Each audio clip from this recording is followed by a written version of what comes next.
1. Eight-sided pyramid insanity. This is one of those facts that, when stated, will cause people to hate on you and attempt to pompously correct you on, but is genuinely true.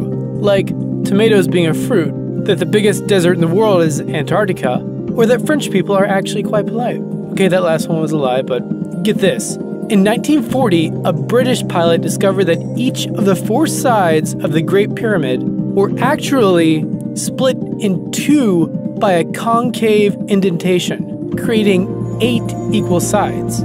Even weirder is that these discrepancies are only detectable at dawn and sunset on the spring and autumn equinoxes when the sun casts its shadow. This means the Egyptians had a solid understanding of the solar cycle and advanced mathematics, but this still doesn't explain one important aspect of the discovery. Why is it only visible from above? Who is this a demonstration for? Their gods? Ancient big-ass ballers?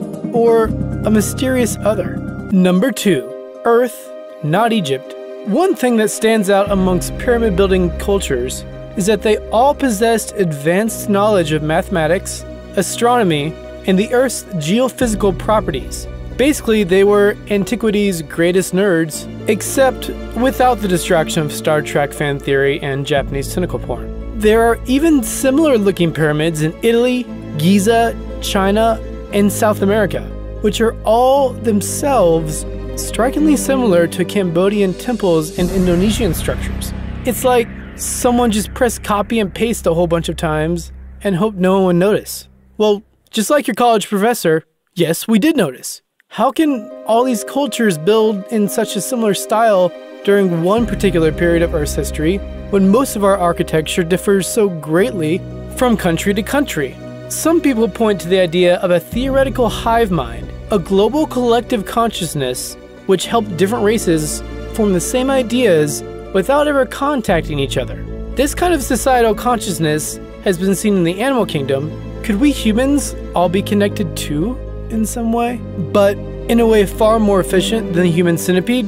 And is this why we've built the same unnecessarily large structures around the world over and over again? Or perhaps was there some other reason? Number 3. Giant tombs stamped everywhere? Now let's think about that a little bit more. No bodies have ever been found in the Great Pyramid or many of the other thousands of pyramids, say, for instance, in South America.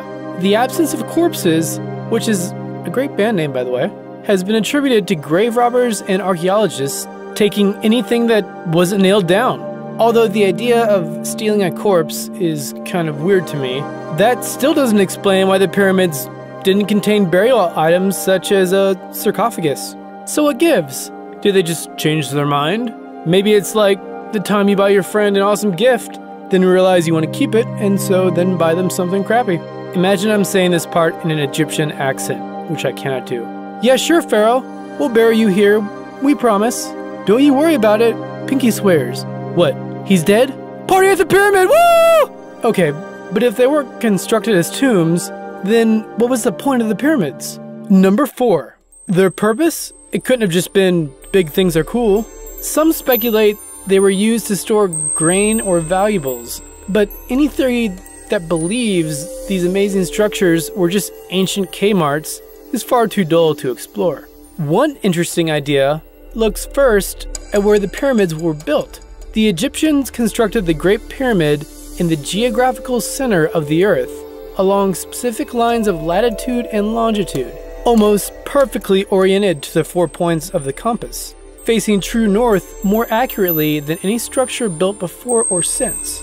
Did they have knowledge about untapped magnetic energy centers of the Earth and try to harness it? Or something else equally as insane? It sounds like a pretty crazy idea. One credible theory, though, actually unites the pyramids of the Mayans and Egyptians with the incredible mathematical knowledge needed to build them. Pyramids from both cultures have been specifically aligned with certain star constellations. The pyramids of Giza and Teotihuacan both reflect and point to the constellation of Orion. And it's no coincidence. Both cultures believe that the stars were themselves gods. But then again, I guess so do we, considering how much people pay for a piece of tissue full of Tom Cruise's tears. Not only did they believe that the stars were gods, but that their gods actually came down and visited them from the stars. That's where that belief came from. Number 5. Secret rooms and passageways so unexplored, I'm furious. Beneath the Sphinx and within the Great Pyramid, sonar and radar technology has uncovered a few ancient secrets. They are believed to contain many small passageways which have lain untouched by man, making them the exact opposite of Miley Cyrus. So far, we have only uncovered a few of these, yet it seems strange that such a vast building would be used to house only a few small corridors and tombs. What is interesting is the lack of willingness from the Egyptians to explore these areas, though. A famous Roman geographer named Strabo reportedly found a previously unknown south entrance to the pyramid 2,000 years ago. Modern theorists claim he was mistakenly identifying the north entrance, but the guy was a world-renowned map maker. A world-renowned map maker. That's like a doctor checking you for strep throat by shoving a camera up your butt. It is simply a mistake a knowledgeable man would not make. So what do these secret rooms and passageways contain? Perhaps with more exploration and hopefully permission from the Egyptian government, we will eventually find out. Not only were the pyramids in South America built in the same way and style as those in Egypt, but many utilized identical measurement systems. And as we've already discussed, they lay on important lines of latitude and longitude. Is it out of the realms of possibility that one particular culture wanted to spread their ideas far and wide, traversing the endless oceans of the globe to spread the word of their one true God? Sounds a little bit like, Jehovah's Witnesses knocking on the door of ancient civilizations just as they were about to get in the bathtub. Imagine me with an accent right now. Hello Mayans, Hindus, would you like to hear the teachings of our giant cat lord the Sphinx? No more accent. Obviously, to accomplish this would have not only required the crossing of thousands of miles of land and ocean, also the ability to instantly command the respect of local people to build them. I mean, geez, it's hard enough asking your neighbor to borrow their power tools. You try getting him to build you a 400-foot high pyramid and see where he sticks that power saw. So were all these commonalities across ancient cultures and across the earth just due to chance? Number 7. Ancient pyramid building civilizations interacted? Now there are many theories regarding contact between old and new worlds pre-Columbus. The similarities in cultural items and the composition of pyramids found in Peru, Egypt, and those built by the Olmecs of Mexico have been noted by mainstream scientists. Is it possible they somehow made contact? We don't know a great deal about early Central and South American navigators, but we do know most Egyptian galleons of the time. The chances of them making their way over to South America using their ordinary fleet would be as likely as Nickelback releasing a decent song in the next century. However, King Sahur of Egypt was known to have commissioned ships as large as Christopher Columbus's Santa Maria. Now, he could have just been building huge boats to make up for his own personal shortcomings, or perhaps he had another intention. The Egyptians were expert designers and mathematicians. Could they have really traveled that far? Other African fleets, such as Mansa Musa's Malayan explorers, claim to have tested the limits of the Atlantic Ocean, and some artifacts found in Mexico do bear resemblance to the African people. Then, in the 20th century, new scientific techniques enabled us to detect traces of nicotine and cocoa on Egyptian mummies. Nicotine and cocoa, which can be turned into ... cocaine.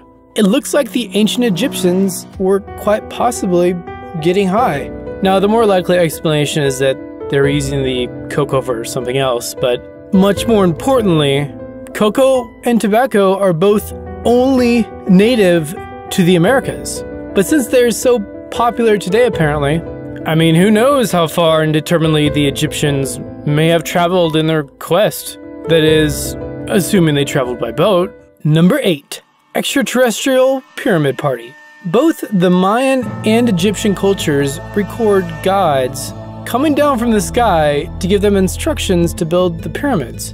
But many cultures claim such meetings with deities and spirits In fact, my local preacher claims to shake hands with the Lord every time you give him $10. Joking aside, he's basing even that claim on how God in the Bible came down from the sky and gave man instructions. And let me ask you a question. What comes down from the sky thousands of years before the Wright Brothers were even born? What? Birds? Rain? So, what other theories support an extraterrestrial influence?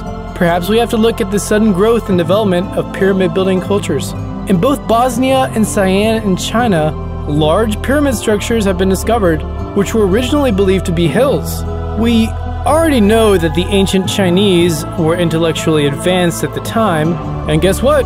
So were the Illyrian people of prehistorical Bosnia, the Egyptians, the Mayans, the Chinese.